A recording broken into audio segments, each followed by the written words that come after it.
राहुल और प्रियंका गांधी के खास कांग्रेस सांसद रणदीप सुरजेवाला बीजेपी पर दिए बयान को लेकर विवादों में घिर गए हैं। सुरजेवाला ने हरियाणा में बीजेपी और उसकी सहयोगी पार्टी जेजेपी को राक्षस बताया। सुरजेवाला ने कहा, बीजेपी राक्षस है और जो बीजेपी को वोट देता है वो भी राक्षस प्रवृत्ति का है। राक्षसों, भाजपा के राक्षस हो तुम लोग। भारतीय जनता पार्टी को जो वोट देता है और भारतीय जनता पार्टी का जो समर्थक है वो राक्षस प्रवृत्ति का व्यक्ति है। मैं आज महाभारत की इस धरती से श्राप देता हूं। सुरजेवाला के बयान पर बीजेपी आक्रामक हो गई है। बीजेपी प्रवक्ता शहजाद पूनावाला ने कहा कि कांग्रेस ने सारी हदें पार कर दी हैं। सुरजेवाला अफजल गुरु के नाम के आगे जी लगाते हैं और आज भारत की जनता को गाली दे रहे हैं और देश के वोटर्स को श्राप दे रहे हैं। सारी हदें पार कर दी है। कांग्रेस पार्टी के नेता रणदीप सुरजेवाला, जो अफजल गुरु को तो अफजल गुरु जी कहते हैं और उनके पार्टी के नेता ओसामा जी और हाफिज सईद साहब कहते हैं, वो आज भारत की जनता को ही गाली देने लग गए हैं, वोटरों को ही गाली देने लग गए हैं। सोचिए, वो कांग्रेस पार्टी जो लोकतंत्र के मंदिर पर किस प्रकार के आक्षेप लगाती है, लोकतंत्र की संस्थाओं पर सवाल खड़े करती है, विदेशी धरती पर जाकर लोकतंत्र मर गया है ये कहती है, भारत माता की हत्या हो गई ये भी कहती है। अब रणदीप सुरजेवाला कहते हैं कि जो जनता वोट करती है वो राक्षस प्रवृत्ति वाली होती है। भारतीय जनता पार्टी को समर्थन देने वाली जनता, जिसे हम सभी लोग जनता जनार्दन मानते हैं, ऐसे लगभग 23 करोड़ लोगों को कांग्रेस पार्टी राक्षस प्रवृत्ति का बताती है। और यही नहीं है, रणदीप सुरजेवाला कहते हैं कि मैं इन लोगों को श्राप देता हूं। मतलब भारत माता की हत्या की कामना भी करते हैं और भारत की जनता को श्राप भी देने का काम ये कर रहे हैं। अलग अलग चुनावों में वोटर जिस प्रकार से वोट करते हैं, करोड़ों लोगों ने भारतीय जनता पार्टी को समर्थन दिया है। ये जनता जनार्दन होती है, इसे भगवान का रूप माना जाता है लोकतंत्र में, परंतु कांग्रेस पार्टी इसी जनता को राक्षस प्रवृत्ति का बताती है। ये दिखाता है कि कांग्रेस पार्टी किस अहंकार में जी रही है। कभी ओबीसी समाज को गाली देना, प्रधानमंत्री पद को गाली देना, लोकतंत्र की संस्थाओं को गाली देना और अब तो जनता को ही गाली देने का काम प्रारंभ कर दिया है कांग्रेस ने। इसलिए जनता ने भी मन बना दिया है कि 2024 में किसे आशीर्वाद देना है और किसे श्राप देना है। कांग्रेस नेता सुरजेवाला के बयान पर मध्य प्रदेश में भी सियासत शुरू हो गई है। मध्य प्रदेश के मंत्री विश्वास सारंग ने पलटवार करते हुए कहा कि कांग्रेस नेता ने जनता को हमेशा राक्षस ही समझा है। मुख्य मुद्दा यह है, ये कांग्रेस के संस्कार, कांग्रेस की मानसिकता और नेहरू परिवार के संस्कार को प्रदर्शित करने वाला बयान है। आजादी के बाद हर समय, चाहे जवाहरलाल नेहरू हो, इंदिरा गांधी हो, राजीव गांधी हो, सोनिया गांधी हो या रणजीत सिंह सुरजेवाला जैसे 10 जनपद पर नाक रगड़ने वाले नेता हों, उन्होंने हर समय जनता को राक्षस ही समझा है। उन्होंने हर समय जनता का अपमान किया है। ये कोई नई बात थोड़ी है। नेहरू जी क्या करते थे, इंदिरा जी क्या करती थी, जो आपातकाल लगाने वाली महिला है उसी परंपरा को तो ये आगे बढ़ा रहे हैं। तो इसमें कोई नई बात नहीं है। पर आश्चर्य है, अरे भैया हमें गाली दो चलेगा, भाजपा को गाली दो चलेगा, हमारे नेताओं को गाली दे दो चलेगा, पर भोली भाली जनता को तो राक्षस मत करो सुरजेवाला जी। ये घमंड और श्राप देंगे, इतने बड़े हो गए। इनको श्राप तो जनता देती आई है और देगी। इस बयान के बाद पूरी तरह से जनता अब श्राप देगी कांग्रेस को। भतीजे अजीत पवार के साथ सीक्रेट मुलाकात पर शरद पवार ने सफाई भी दी है। शरद पवार ने कहा कि अजीत पवार उनका भतीजा है और वे पवार परिवार में पिता के समान हैं। ऐसे में उनसे कोई मिले ये चर्चा का विषय नहीं होना चाहिए। माहिती नाही की तुम्हाला कितपत माहिती आहे। अजित पवार हा माझा पुत्र आहे। अजित पवार हा माझा पुत्र आहे। पवार कुटुंबाचं बघितलं तर पवार कुटुंबामध्ये आता वडील माणूस नाही आहे आणि त्यामुळे वडील माणसाला कोणी भेटायला आले, त्या वडील माणसाने कोणाला बोलवलं हा चर्चेचा आणि वृत्तपत्रामध्ये घेण्याचा विषय होता। शरद पवार ने बीजेपी से गठबंधन से इनकार कर दिया है। उन्होंने कहा कि राष्ट्रवादी कांग्रेस की राष्ट्रीय स्तर पर जो भूमिका है उसमें बीजेपी के साथ गठबंधन नहीं हो सकता। पवार ने कहा कि राष्ट्रवादी कांग्रेस का राष्ट्रीय अध्यक्ष होने के नाते मैं ये स्पष्ट कर देना चाहता हूं कि हम बीजेपी के साथ नहीं जाएंगे।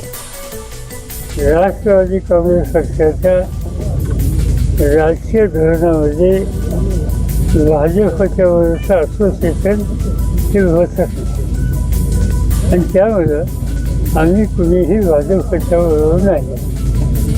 आमच्यातल्या काही सहकार्याने एक वेगळी भूमिका घेतली आहे, त्याच्यात काही परिवर्तन होईल का असा प्रयत्न काही आमचे हितचिंतक करतात आणि त्यामुळे ते सुसंवाद साधायचा प्रयत्न करतात.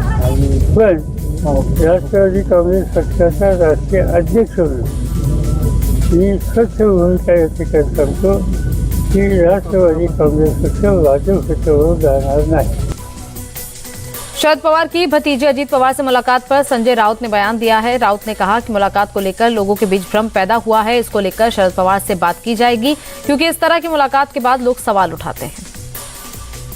आदरणीय शरद पवार जी और अजीत पवार जी के मीटिंग के बाद वो जो एक भ्रम पैदा हुआ है, लोगों में बहुत सी शंका कुशंकाएं हैं, वो हमें चिंतित करती है.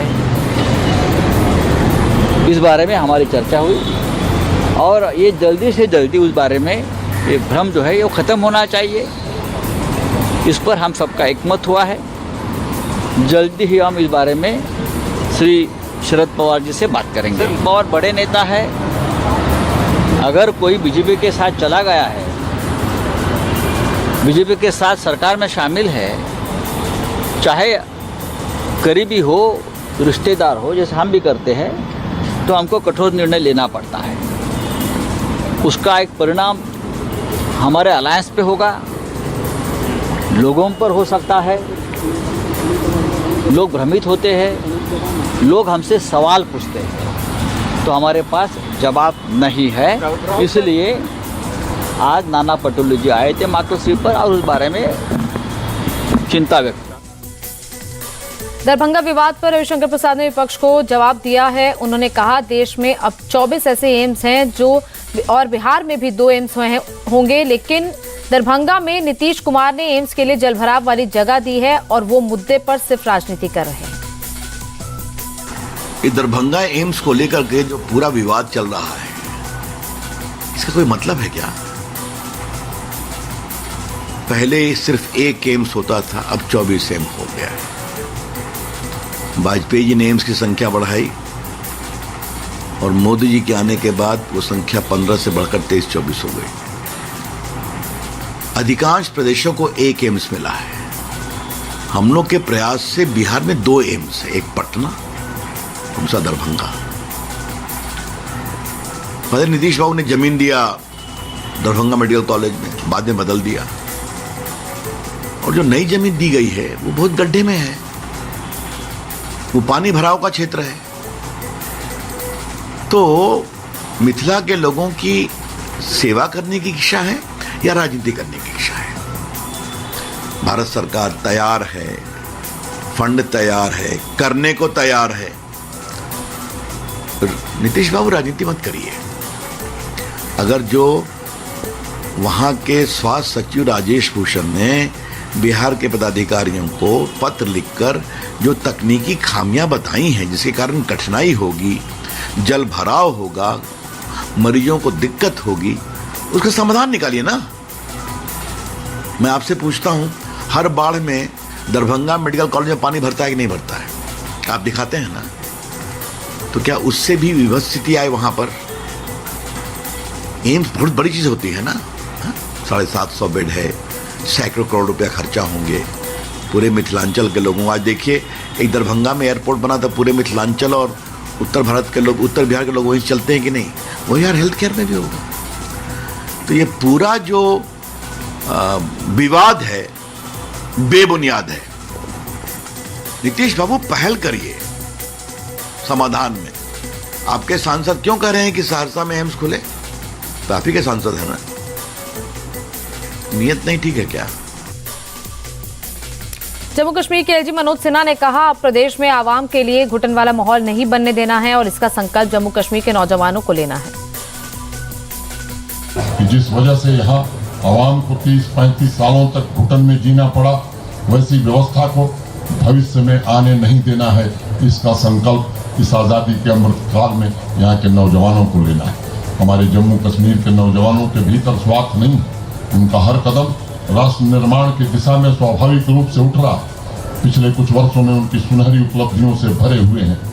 मुझे पूरा यकीन है कि उनकी कर्तव्य भावना, उनके संकल्प से जम्मू कश्मीर आने वाले दिनों में सफलता की नई ऊंचाइयों को छुएगा। पिछले दिनों बिना वीजा के नेपाल के रास्ते भारत पहुंची पाकिस्तानी नागरिक सीमा हैदर ने अपने प्रेमी सचिन के साथ नोएडा में अपने घर पर तिरंगा लगाया। सीमा ने भारत के प्रति देशभक्ति दिखाई और भारत माता की जय के नारे लगाए। इस मौके पर सीमा ने कहा कि मैं भारतीय हूं, इसीलिए तिरंगा फहरा रही हूं। मैं भारतीय हूं और मैं लगाऊंगी हमेशा सारी जिंदगी। जी भाई, अब आगे सर से बात करें। तो आज आप भारत माता की जय और हिंदुस्तान जिंदाबाद बोलते हैं? बिल्कुल, अब भी बोलूंगी। भारत माता की जय। नरेंद्र दास मोदी जी की जय। योगी जी की जय। मोदी जी की जय। योगी जी की जय। भारत माता की जय। भारत माता की जय। वंदे मातरम। वंदे मातरम। वंदे मातरम। पाकिस्तान मुर्दाबाद। पाकिस्तान मुर्दाबाद। पाकिस्तान मुर्दाबाद। पाकिस्तान मुर्दाबाद। हिंदुस्तान जिंदाबाद। हिंदुस्तान जिंदाबाद। हिंदुस्तान जिंदाबाद। हिंदुस्तान जिंदाबाद।